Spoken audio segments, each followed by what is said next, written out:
Akala mo kulang pera mo dahil kulang ka sa sipag? Mali ito. Nung 1,980 ang karaniwang presyo ng bahay sa US ay mga 3.5 beses lang ng karaniwang kita ng pamilya. Sa mga pangunahing lungsod gaya ng New York at San Francisco, umabot na ito ng mahigit 10 beses. Ang American Dream dati ay abot kamay, ngayon parang 40 palapag na gusali na ang taas. Lumilika kayo ng mas malaking halaga kaysa sa anumang henerasyon. Ngunit dahil sa ekonomiya ngayon, halos imposibleng magtagumpay. Hindi sistema ang may problema. Gumagana ito ayon sa disenyo. Pagdating sa sahod at trabaho, dalawang tanong ang madalas itanong ng mga tao. Bakit tayo nagtatrabaho ng mas mahaba at bakit mas mababa ang sahod natin? Pero ang tanong na hindi madalas itanong ay, bakit hindi na sapat ang kita natin? Dito natin dapat harapin ang unang masakit na katotohanan. Ang inflasyon ang nagpalala ng hirap sa ating kakayahang makabili ng mga pangangailangan. Tingnan natin ang pabahay kung saan nung unang kwartoy ng 1,000, 700 at 80 ang karaniwang presyo ng bahay para sa isang Amerikano ay $63,700 kumpara sa unang kwartoy ng 2,026 na umabot na sa nakakagulat na $403,000. Dati, ang tapat na trabaho at matalinong pamumuhunan ay sapat para makabili ng bahay noong dekada 80. Pero ngayon, kulang na pangrenta. Lalo pa itong lumalala. Noong Abril 2026 ang Consumer Price Index o CPI, ang sukatan na sumusubaybay sa presyo ng mga bilihin ay nagpakita na ang antas ng inflasyon ay lumalagpas sa inaasahan. Ayon kay Heather Long, punong ekonomista ng Navy Federal Credit Union, literal nang naiipit ang mga Amerikano. Sa parehong panahon, ang presyo ng gasolina ay dagdag $75 bawat consumer kada buwan na sumasagad sa bulsa ng lahat. Baka iniisip mo, normal lang talagang tumaas ang presyo ng bilihin at serbisyo sa paglipas ng panahon. Pero bakit mahaba iniisip yan? Kung susubaybayan mo ang mga malalaking pagtaas ng presyo sa kasaysayan ng US, makikita mong may mga panahon na talagang sobrang taas ng presyo kumpara sa karaniwan. Ang digmaang revolusyon ng Amerika, digmaang sibil, at ikalawang digmaang pandaigdig. Kakaiba, matapos ang unang dalawa, unti-unting bumalik ang mga presyo sa makatwirang antas. Pagkatapos ng ikalawang digmaang pandaigdig, patuloy na tumaas ang halaga ng pamumuhay. Bakit? Ang pag-alam sa sagot sa misteryong ito ang susi para maintindihan kung bakit sobrang trabaho mo at kulang ang sahod mo ngayon. Si Thomas Stapleton, historiador sa University of Notre Dame, ay mayakda ng The Cost of Living in America, kasaysayang politikal ng estadistikang pang-ekonomiya. Sabi niya, nakasalalay lahat sa mga patakaran ng Federal Reserve. Naniniwala sila na ang unti-unting pagtaas ng inflasyon ay mabuti para sa ekonomiyang tulad ng Estados Unidos na malaki ang puhunan sa teknolohiya at produktibidad. At ang pinakakongkreto na paraan para makamit ito ay sa pamamagitan ng paggawa ng bagong pera at pagpapalaganap nito sa sirkulasyon. Sa mga usaping pang-ekonomiya, tinatawag itong pagtaas ng supply ng pera. Ngayon, hindi ito isang video na nagsasabi sa iyo na mas mahirap ang buhay mo dahil nagkamali ang Federal Reserve ng desisyon 80 taon na ang nakalipas ng walang sapat na dahilan. Tulad ng kahit anong may kinalaman sa ekonomiya, parang humarap tayo sa isang delikadong bomba na may dalawang kulay ng wire na kailangan nating putulin kung gusto nating makaraos sa pananalapi. At maliban na lang kung kaya mong makita ang hinaharap, para kang bulag sa kulay. Isa sa pinakamalinaw na dahilan kung bakit pinalaki ang supply ng pera pagkatapos ng ikalawang digmaang pandigdig ay para maiwasan ang deflationary spiral. Kung pamilyar ka sa macroeconomics, ito ang dalawa sa pinakanakakatakot na salitang Ingles. Ang deflationary spiral ang pangunahing sanhi ng Great Depression, isa sa pinakamalalang krisis pang-ekonomiya sa kasaysayan ng Amerika. Ganito ito gumagana. Kapag may krisis pang-ekonomiya, gaya ng resesyon o depresyon, nababawasan ang pera ng tao, kaya pangunahing pangangailangan lang ang nabibili. Ang labis na supply kaysa mana-demand ng produktong pangkonsumo ay nagreresulta sa pagbaba ng presyo. Dahil dito, napipilitang bawasan ng mga negosyo ang produksyon para mabawasan ang supply at mapantay ang gastusin. Ang pagbawas ng produksyon ay nagdudulot ng tanggalan ng empleyado dahil nababawasan ang kailangan ng kumpanya sa tao. Mas kaunti ang mga taong kayang gumastos habang napupuno ang mga bodega ng mga produktong wala namang kayang bumili, bumabagsak ang presyo at produksyon sa isang nakakatakot na paunahan sa pagbagsak at yan ang gustong iwasan ng Fed. Pero bawat solusyon ay may kaakibat na bagong problema tulad ng Baumol's cost disease, isang matematikal na depekto sa modernong ekonomiya. Isa ito sa mga dahilan kung bakit sobrang trabaho mo pero kulang ang sahod. Ang sinadyang inflasyon ay nagdudulot ng pagtaas ng presyo at sahod dahil sa mas mataas na kahusayan sa teknolohiya sa trabaho. Para nababalanse lahat pero hindi lagi ganon. Sa mga sektor na nangangailangan ng maraming manggagawa, umabot tayo sa isang antas na kahusayan kung saan hindi mo na magagamit ang technological na pag-unlad para patasin pa ang kahusayan sa ekonomiya. Halimbawa, isipin mo ang isang mga awit. Maliban sa auto-tune at post-production mastering, wala nang ibang paraan para gawing mas episyente ang proseso ng pag-awit na yon. Isa itong dead end kumpara sa paggawa ng kotse para sa mass market o pag-synthesize ng bagong compound sa industriya ng chemical. Ang isang mga awit na kumakanta ng isang kanta isang siglo na ang nakalipas ay hindi naman mas produktibo kaysa sa isang mga awit na kumakanta ng kanta ngayon. Totoo ito sa sining at sa mga industriya tulad ng edukasyon at healthcare na malaki ang pagdepende sa paggawa ng tao. Patuloy na bumababa ang gastos sa paggawa sa manufacturing dahil sa teknolohiya, kaya tumataas ang sahod at bumababa o nananatili ang presyo. Dito pumapasok ang tinatawag na cost disease. Dapat pa ring tumaas ang gastos sa mga sektor na mababa ang produktibidad para makasabay sa pagtaas ng sahod sa ibang bahagi ng ekonomiya. Ang mga consumer ang nadadala ng bigat nito. Maaari itong magdulot ng matinding epekto tulad ng pagpapabagal ng kabuuang paglago ng ekonomiya at pagtaas ng gastos sa mga mahahalagang serbisyo. Dito talaga na ipapaliwanag ang pagkabulok ng sistema sa likod ng kung bakit hindi na halos umaabot ang iyong pinaghirapang pera gaya ng dati. Pero yan ay isang bahagi pa lang ng problema. Maaring ito na ang panlito habang hinugutan ka ng job market ng pinagtatayuan. Kalaban mo ang job market ngayon. Halos imposibleng maging manggagawa sa dekada 2020 nang hindi nararamdaman ito. Ang pagsisikap na ibinubuhos mo ay parang hindi na tumutugma sa halagang nakukuha mo pabalik, pero may pinupuntahan pa rin ang halagang yon. Para maintindihan kung ano ang nangyayari, kailangan nating tingnan ang bahagi ng kita na napupunta sa mga manggagawa. Sinusukat nito kung saan talaga napupunta ang yaman na nalilikan ng mga manggagawa, kung sa sahod ng mga manggagawa o sa kamay ng mga may-ari at mga shareholder. May ilang nakakabahalang pag-aaral na nagpapakita na tila paliit ng paliit ang napupunta sa mga manggagawa. Isa sa mga ito ay nakapagtukoy ng 4 na pangunahing salik na may papel sa pagbawas ng bahagi ng paggawa para sa mga manggagawa at pagbabalik nito sa mga may-ari ng kapital. Ang una ay ang pag-unlad ng teknolohiya. Nalaman nila na kapag tumaas ng 1% punto ang bahagi ng kita na ginagasto sa research and development, bumababa na hanggang 1.3% punto ang bahaging napupunta sa mga manggagawa. Ang takot na mapalitan ng makina ang mga manggagawa ay nagpapahina ng kanilang pakikipagtawaran at nagtutulak tanggapin ang mababang sahod. Ang pangalawa ay globalisasyon, kung saan ang 1% pantaas sa bahagi ng kita na nagmumula sa pag-export ay nagdudulot ng 0.3% na pagbaba sa bahagi ng paggawa. Mulay, nagbibigay ito ng mas malaking kapangyarihan sa mga may-ari laban sa kanilang mga empleyado. May kalayaan silang ilipat ang kanilang negosyo kung sa tingin nila ay masyadong malaki ang hinihingi ng kanilang mga manggagawa sa bahagi ng kita. Ang pangatlo ay mataas na konsentrasyon ng merkado na may mababang kompetisyon at ilang kumpanyang naghahati ng bahagi. Sa mga ganitong kaso, may kapangyarihan ang mga kumpanya na panatilihing kaunti ang kanilang mga manggagawa at itakda ang kanilang mga kondisyon. Sa mga bansang malakas ang unyon tulad ng Sweden, mas napapaboran ang manggagawa. Pero sa US, kadalasan panig sa may-ari ng kapital. Pang-apat, ang copyrights, patents at trademarks ay hindi nakikitang salik nagpapanatili ng kontrol sa mga may hawak ng kapital. Lalo na ito totoo sa karapatan sa research and development.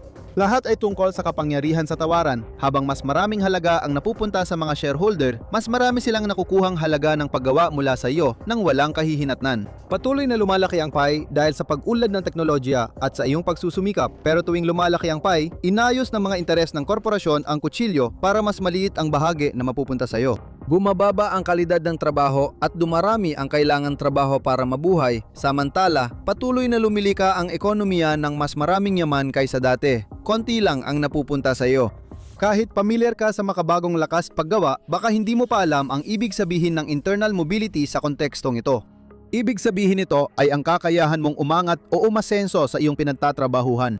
Maaring ito ay lateral move kung saan nakakakuha ka ng mga kasanayan para magtrabaho sa ibang departamente o kaya naman ay vertical move kung saan ang iyong mga kasanayan at karanasan ay nagbubunga ng totoong pag-angat sa hierarkiya ng iyong kumpanya. Yan ang tinatawag na American Dream, hindi ba? Na kahit sino ay pwedeng magsimula sa isang entry-level na posisyon sa isang kumpanya at sa pamamagitan ng sipag at dedikasyon, balang araw ay mapabilang sa board ng kumpanya. Ngayon, parang hindi na totoo ang pangakong internal mobility sa maraming trabaho. Halos kasing hirap paniwalaan ng totoong pagbisita ni Santa Claus sa bisperas ng Pasko. Bahagi ito ng phenomenon sa corporate America na tinatawag ng ilan na The Great Flattening. Binabawasan ang gitnang pamunuan para pasimplehin ang takbo ng kumpanya at tumaas ang operational efficiency. Mula sa malalaking tech gaya ng Amazon, Microsoft at Google hanggang sa malalaking retailer tulad ng Walmart at Starbucks, uso ngayon ang pagbabawas ng mga antas sa istruktura ng kumpanya. Pero hindi mo kita ang pagtitipid. Sa totoo, lalo lang nitong pinapahirap ang sitwasyon mo. Hindi lang mawawala ang gabay at lakas ng loob na ibinibigay ng middle manager, pati ang tsansa mong ma-promote sa middle management mawawala rin. Parang pinasabog nila ang tulay sa pagitan ng dalawang panig ng isang mahabang ilog. Nasa isang panig ang mga manggagawa at sa kabila naman ang kapital. Dahil sa kakulangan ng internal mobility at patuloy na pagtaas ng gastusin, napipilitan ng milyon-milyong tao na magdoble trabaho para makaraos ayon sa datos. Ayon sa US Bureau of Labor Statistics, siyam tuldok 3 milyong Amerikano ang may dalawa o higit pang trabaho noong Nobyembre 2025. Katumbas ito ng 5.7% ng aktibong lakas paggawa noon. Hindi lang ito tungkol sa isang full-time at isang part-time na trabaho o dalawang part-time na trabaho. Para sa kalahating milyong Amerikano, dalawang full-time na trabaho ang tinanggap na bilang karaniwang gawain para makalagpas sa basta makaraos lang sa buhay. Totoo ang pagkapagod. Mas mahirap ito para sa Gen Z workers na sumabak sa trabaho na yung teknolohiya ay nadudulot ng ekonomikong kawalang katiyakan. Mas kaunti na ang empleyadong may regular na sweldo at lahat ng kaakibat na benepisyo. Sa halip, maraming tao ang nagiging part-time o full-time kontratista sa iba't ibang kumpanya. Ang tawag dito ay income stacking at malayo ito sa mundo noong ika-20 siglo kung saan kadalasan ay sapat na ang isang kita para mabuhay. Pero kahit isa lang ang trabaho mo, malaki ang posibilidad na pakiramdam mo ay pagod ka pa rin sa pagtatapos ng linggo. Ano ang dahilan kung bakit sobrang nakakapagod ang trabaho na parang nauubos ng oras at lakas natin para sa iba pang bagay maliban sa trabaho? Lumalabas na hindi lang ikaw ang nauubusan ng sigla. Bunga ito ng estratehiyang pangtrabaho na dahan-dahang inuubos ka. Karaniwan, muring maririnig ang corporate buzzword na efficiency. Isa ito sa mga salitang nagbibigay ng panatag na tulog sa mga shareholders tuwing gabi. Pero tulad ng anumang bagay na mabilis magbigay ng dopamine hit, may kaakibat itong tunay na gastos kapag hinabol mo ito nang hindi nag-iisip. Isa sa mga pinakamapanganib at kapos sa pananaw ng mga desisyong ginagawa ng mga kumpanya para sa tinatawag nilang efficiency ay ang lean staffing. At ito ang isa sa mga pangunahing dahilan kung bakit pakiramdam mo ay palagi kang overworked. Ang taktikang ito ay nangangahulugang pagpapatakbo ng kumpanya gamit ang pinakamaliit na bilang ng empleyado para umandar ito. Ang resulta nito ay napipilitan ang mga empleyado na gampanan ang dalawa o higit pang trabaho at sumalo ng maraming iba't ibang tungkulin. Dati, lean staffing ay pansamantalang solusyon kapag gipit ang kumpanya. Ngunit may mga namumuno na napansin na mas malaki ang kita kapag kulang sa tauhan ng operasyon kahit maganda ang kita ng kumpanya. Parang uminom ng morphine kahit wala kang sakit para lang handa ka kung mabalian ka ng binti balang araw. Maganda man sa simula, pero kalaunan ay hahantong ka sa tunay na problema. Para lang ito sa mga may-ari at shareholders. Para sa iyo na nasa ibaba, agad mong mararamdaman ang epekto ng lean staffing. Kaya tinatawag din itong just-in-time staffing sa ganitong corporate structure. Ang mga hourly worker na bumubuo ng halos 55.8% ng mga manggagawa sa US ay kailangang magpakahirap para tugunan agad ang mga pangangailangan ng kanilang mga amo. Dahil sa ganitong corporate structure, grabe ang pagod ng mga manggagawa dahil sa mahahabang oras at maraming komplikadong gawain sa stressful na work environment. Hindi na nakakagulat na tumataas ang absenteeism kapag kulang ang empleyado. Madalas magkasakit ang manggagawa dahil sa labis na pagod na napatunayan na ng siyensya. Ang sobrang trabaho ay nagdudulot ng sakit at ikamamatay mo ito kapag tumagal. Iniulat ng BBC noong 2021 na ang pagtatrabaho ng mahigit 54 na oras kada linggo ay malaking panganib sa pagkamatay dahil sa sobrang trabaho na nangyayari sa halos 1 milyong tao taon-taon. Ang labis na trabaho ang pangunahing sanhi ng mga sakit na kaugnay sa trabaho dahil sa masamang epekto ng stress sa katawan ng tao. Tuwang-tuwa ang mga boss sa imahe na mas kaunting sweldo na binabayaran nila sa kanilang mga financial records. Samantala, ikaw naman ay gagawa ng doble ng dati mong trabaho na may mahigpit na deadlines na hindi nagbibigay ng kahit kaunting pahinga. Kung pag-uusapan ang Slack, ang lumalaking papel ng teknolohiya sa pagkontrol ng mga manggagawa ay isa pang dahilan kung bakit palagi kang pakiramdam ay sobrang trabaho mo. Noong wala pang computer, alas 9 ang pasok at alas 5 ang uwi sa trabaho. Pero ngayon, dahil sa Zoom at Slack, pwedeng nasa bulsa o sala mo na lang ang boss mo. Sinisira nito ang tradisyonal na paghihiwalay na nagbibigay ng balanse sa trabaho at personal na buhay. Lalo na para sa mga digital nomad sa mundo, hindi ka kailanman lubos na nagtatrabaho pero hindi ka rin talaga lubos na nagpapahinga. Pero mas nagiging mapanghimasok pa ito. Ang maliit na industriya ng mga software para sa pagmamanman ng empleyado, na kilala rin bilang bossware, ay lalo pang nagtaas ng karaniwang antas ng iyong workspace. Nilalagay ka nito sa parang panoptikon ng trabaho. Parang kailangan mo laging magpakabait at magmukhang professional. Baka kasi may nanonood ng live feed ng screen mo o tinatrack ang bawat keystroke at diretso itong ipinapasa sa HR. Mas malala ito sa setup na kaunti lang ang empleyado at manipis ang pamunuan kung saan may oras ang boss na bantayan lahat ng ginagawa mo buong araw. Baka iniisip mong kahit nahihirapan ka, kailangan mo lang magsikap pa para malagpasan ang pagsubok. Pero maaring hindi ito nakakabuti sa'yo.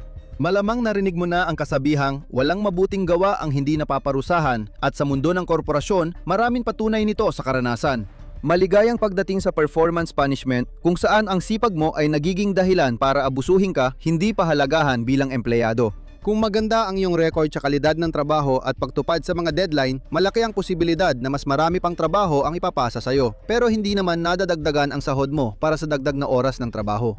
Maaring husay kang empleyado o baka sinasadya ng mga katrabaho mong mas marami pang ipasa sa iyong trabaho gamit ang weaponized incompetence. Sa huli, pareho ang kalalabasan. Napaparusahan ka sa sobrang trabaho dahil mahusay mong ginagawa ang iyong tungkulin. Maaring akala mo na ang mahusay na trabaho ay tayak na magdudulot ng promosyon, pero bihira itong mangyari. Kadalasan hindi ka dinadagdagan ng sahod ng mga kumpanya kahit masipag ka dahil wala naman silang pusong pwedeng kausapin. Ang paglipat mo sa ibang departamente dahil sa sipag mo ay hindi rin makakatulong sa kanila dahil sino ang papalit sa posisyon mo. Minsan, kapag masyado mong mahusay ginagawa ang trabaho mo, magiging senyales ito sa mga amo mo na dapat manatili ka na lang sa posisyong yan hanggat kaya mo pa. At kapag umalis ka na rin kalaunan dahil sa frustration o dahil sa mga problemang pangkalusugan, saka pa lang nila isipin kung sino ang pwedeng pumalit sa'yo, magiging alaala ka na lang. Maswerte ka kung makakatanggap ka ng higit sa pasasalamat at separation pay para sa lahat ng oras, lakas at kalusugang ibinuhos mo rito. Iba na rin ang takbo ng ekonomiya ngayon. Dahil sa mga problema sa sistemang pinansyal ng Estados Unidos, patuloy tataas ang gastusin habang hindi tumataas ang sahod. Patuloy na mapupunta sa mga bulsa ng mga amo mo ang mas malaking bahagi ng yaman na nililika mo habang tinatanggal nila ang mga middle manager at nagpapatakbo ng kulang-kulang ang tauhan kasabay ng pagpo-post ng mga trabahong hindi naman talaga umiiral sa mga job listing site. Para kang natigil, nagpapakapagod sa isa o higit pang trabahong unti-unting binubura ng teknolohiya ang hangganan sa pagitan ng trabaho at personal na buhay.